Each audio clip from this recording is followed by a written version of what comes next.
Okay, so I figured it out. I just started up restarted the program, and here it is. It's working now for some unknown reason.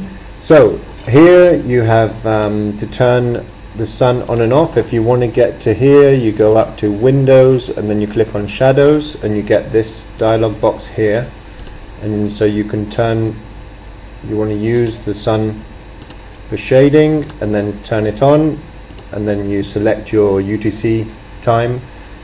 Don't ask me what that means. UTC, we're UTC, we're +1 here. That's what Google's for, so I looked it up.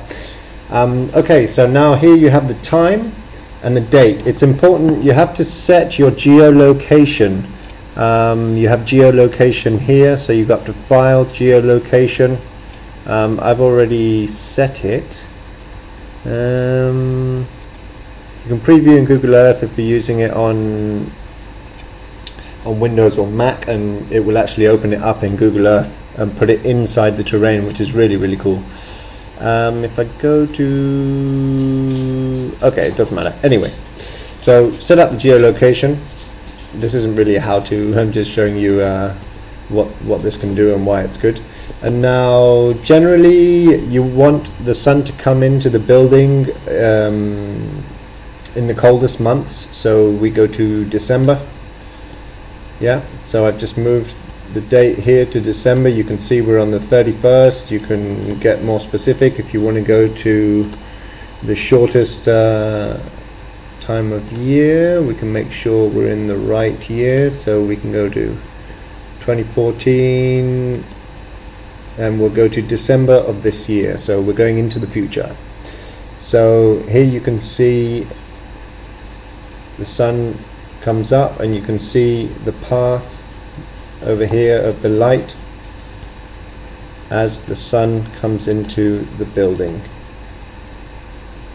Over here, down here, you can see now the sun coming through the windows, and then that's the path that the sun is going to take through the house on the 21st or 31st actually of December 2014. It's more or less the same all year round.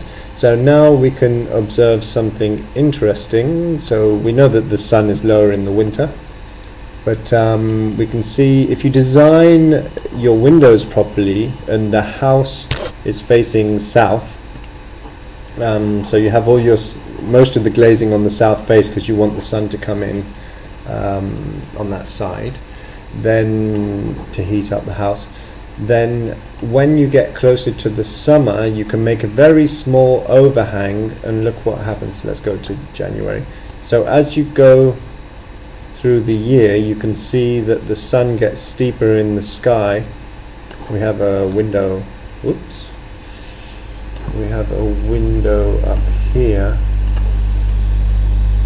up there, yeah, that one. That's why we had that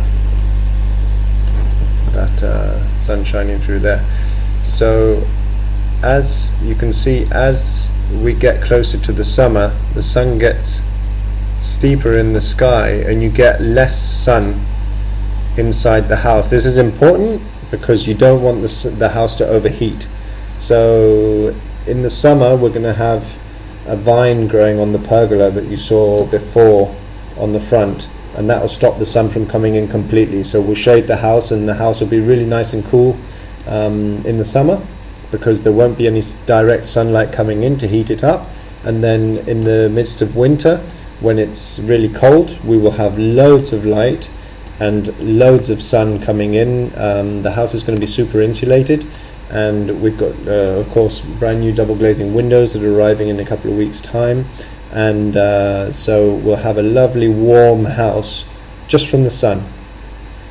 We may need some backup heating for cloudy days and things like that, but if everything has been done correctly, and I think it has, we have big enough windows to let enough sun in, and we insulate the building properly, then we should be nice and toasty all throughout the winter.